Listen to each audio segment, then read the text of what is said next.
கர்த்தருடைய பிரசன்னாமத்துக்கு ஸ்தோத்திரம். என் இந்த சாட்சியாக அங்கே நிற்க வச்ச கடவுளுக்கு கோடி நன்றி.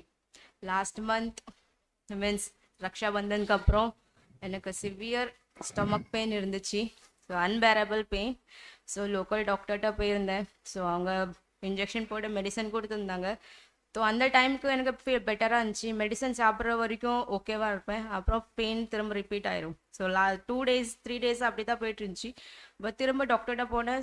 மெடிசன்ஸ் தான் கொடுத்துருந்தாங்க. பட் சோனோகிராஃப் எடுக்க சொல்லி அட்வைஸ் பண்ணியிருந்தாங்க. கியூக்கி மெடிசன் சாப்பிட்ட நேரம் தான் பெயின் கண்ட்ரோல் ஆகுது. அதுக்கப்புறம் பெயின் வந்தது. ஸோ சோனோகிராஃப் எடுத்து பார்த்தது தான் தெரிஞ்சிச்சு கிட்னியில் ஸ்டோன் இருக்குன்ட்டு. ஸோ சோனோகிராஃபில் தான் தெரிஞ்சு 9.8 mm stone. Such a big stone. மனசு ரொம்ப கஷ்டமாக இருந்துச்சு. வீட்டில் எல்லாருக்குமே கஷ்டமாக தான் இருந்துச்சு. ஸோ ஏன்னா கண்ட்ரோலே பண்ண முடியாமல் பெயின் இருக்கும். அந்த பெயின் கில்லர் சாப்பிட்ட நேரம் தான் எனக்கு பெயின் கேட்கும். அதுக்கப்புறம் வலி தாங்க முடியாமல் இருக்கும்.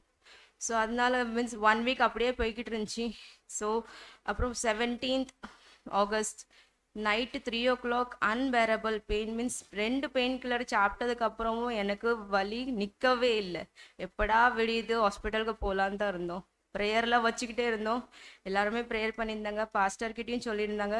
ஸோ பாஸ்டரும் எங்களுக்காக ப்ரேயர் பண்ணியிருந்தாங்க. ஆனால் சண்டே அன்றைக்கி 17th வந்து சண்டே நாங்கள் ஹாஸ்பிட்டல் போகிறோம். டாக்டர்ஸ் யாருமே இல்லை. பட் ஃபர்ஸ்ட் எய்ட் மட்டும் கொடுத்துருந்தாங்க. பெயின் கில்லர் மட்டும் கொடுத்துருந்தாங்க. பட் பெயின் கில்லர் அந்த எஃபெக்ட் முடிஞ்சதுக்கப்புறம் பெயின் வந்துட்டு. ஸோ பக்கத்தில் இருக்க பெரிய ஹாஸ்பிட்டல் போயிருந்தோம் ஜூபிட்டருக்கு. ஸோ அங்கே அந்த சோனோகிராஃப் பார்த்துட்டு சொன்னாங்க, இது சச் அ பிக் ஸ்டோன், இது வெளியில் வர்றதுக்கு சான்ஸே இல்லை, நம்ம சர்ஜரி பண்ணும், எண்டோஸ்கோபி பண்ணுன்னு சொல்லியிருந்தாங்க. ஸோ எனக்கு ரொம்ப பயமாக இருந்துச்சு. ஆல்ரெடி இப்போ தான் 8 months பேக் சீசர் இருந்துச்சு. அதே எனக்கு தாங்க முடியல. திரும்ப சர்ஜரியா கடவுளே ஏசப்பா இருக்கக்கூடாதுன்ட்டு அவங்க எங்களுக்கு எக்ஸ்பிளைன் பண்ணிக்கிட்டு இருக்காங்க. எண்டோஸ்கோபி பண்ணணும், இது இவ்வளோ சார்ஜஸ் ஆகணும், இப்போ நீங்கள் அட்மிட் ஆகணும்னு அவங்க எனக்கு எக்ஸ்பிளைன் பண்ணிட்டு இருந்தாங்க. மனசில் ஏசப்பாவை துதிச்சு கொண்டே இருந்தேன். ஏசப்பா எனக்கு எந்த ஒரு சர்ஜரியும் பண்ணக்கூடாது, எனக்கு உங்களோட வார்த்தைனால எனக்கு பூரண சுகம் கிடைக்கணும்னு. ஸோ அவங்க சிடி ஸ்கேன் எடுக்க சொல்லியிருந்தாங்க. ஸோ சிடி ஸ்கேன் எடுத்ததுக்கப்புறம் சிடி ஸ்கேன் எடுத்ததுக்கப்புறம் எங்களுக்கு தெரிஞ்சிச்சு கல் கொஞ்சம் கீழே வந்துட்டு. So we can wait for 1 more week. ஒரு வாரத்துக்கு நம்ம வெயிட் பண்ணலாம். இப்போ அர்ஜென்ட்டாக பண்ண வேண்டாம்.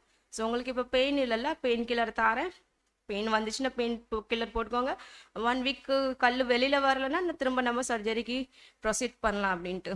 ஸோ என் வீட்டுக்காரருக்கு வந்து பாஸ்டருக்கு கால் பண்ணியிருந்தாங்க. இப்படி அவங்க சொல்லுதாங்க, கொஞ்சம் ப்ரேயர் பண்ணிக்கோங்க. ஸோ பாஸ்டர் வீட்டுக்கு உடனே வந்துட்டாங்க. வீட்டுக்கு உடனே வந்து எனக்காக ப்ரேயர் பண்ணாங்க. நில்டவுன் போட்டு என் தலையில் கை வச்சு ப்ரேயர் பண்ணாங்க. தண்ணி ப்ரேயர் பண்ணி கொடுத்துருந்தாங்க. அப்புறம் அந்த டைமில் எனக்கு ஒரு சாட்சி அவங்க சொன்னாங்க. தூத்துக்குடியிலேருந்து டேனியலன் அவங்களும் இதே மாதிரி தான் பெயின் பேத்து பண்ணியிருந்தாங்க. அவங்களுக்கும் ஸ்டோன் ப்ராப்ளம் இருந்துச்சு. அவங்களுக்கு 11.8 mm இருந்துச்சு. அவங்களுக்கும் சர்ஜரி இப்படி தான் சொல்லியிருந்தாங்க. ஸோ அவங்களும் பொருத்தனை பண்ணி ஜெபிச்சதில் மீன்ஸ் சர்ஜரி பண்ணாமலே அவ்வளோ பெரிய கல் வெளியில் வந்துட்டு. ஸோ அந்த சாட்சி எங்களுக்கு கேட்க செஞ்சாங்க. எங்களுக்காக ரொம்ப ப்ரேயர் பண்ணியிருந்தாங்க பாஸ்டர். அப்புறம் நீங்கள் சபை மக்கள் எனக்காக ரொம்ப ப்ரேயர் பண்ணியிருந்தீங்க. எங்கள் வீட்டில் இருக்கவங்களும் எங்களை நல்லா பார்த்துக்கிட்டாங்க. ஸோ கடவுள் புண்ணியத்தில் ஆசீர்வாதத்தில் எனக்கு 24th August சண்டே சர்ச்சுக்கு வரணும். 24th August காலையில் எனக்கு கடவுளோட வார்த்தையின்படி எனக்கு அந்த கல் ரிமூவ் ஆயிட்டு. கடவுளுக்கு கோடி கோடி நன்றி. பாஸ்டர்ஸ்க்கு, என் வீட்டில் இருக்காங்க எல்லாத்துக்கும், சபை மக்கள் உங்க எல்லாத்துக்குமே ரொம்ப தேங்க்ஸ் எனக்காக ப்ரேயர் பண்ணதுக்கு. இந்த சிறு சாட்சியை ஆசீர்வதிக்கணும். என்னை சாட்சியுள்ள பிள்ளைய கடவுளுக்கு கோடி நன்றி. Thank you so much. Thank you. God bless you. Hallelujah. நீங்கள் உண்மையாக ஜபிக்கும் போது நம்மளுக்கு தெரியாமல் அந்த கல்லால் வந்துடும். நம்ம ஹாஸ்பிட்டலுக்கு அவ்வளோ செலவு பண்ணுற தேவையில்லை. ஆண்டோட்களில் நம்ம ஆண்டோடைய சமத்தில் நீங்கள் முழங்கால் பிடிட்டு நீங்கள் பெரிய பெரிய ஊழிக்காரத்தான் ஜபிக்கணும்னு இல்லை, நீங்களே ஜபிச்சால் ஆண்டு கேட்பார். ஏன்னா ஆண்டோடைய நம்பதிலே ஜபங்களை கேட்கிற தெய்வனாக இருக்கிறார். நீங்கள் யாராக இருந்தாலும் சரி, நம்மளுக்கு தடியாக இருக்கிறது வந்து என்ன தெரியுமா, நம்முடைய பாவங்கள் மட்டும்தான். அந்த பாவங்களுக்கு ஆண்டவர்கிட்ட மன்னிப்பு கேட்டு நீங்கள் எதை கேட்டாலும் தருவார். ஆண்டவர் ஜீவிக்கிற தெய்வன், நேற்றும் என்றும் மாறாத தெய்வன். அதுக்காக ஆண்டவருக்கு நன்றி. ஹல்லேலூயா.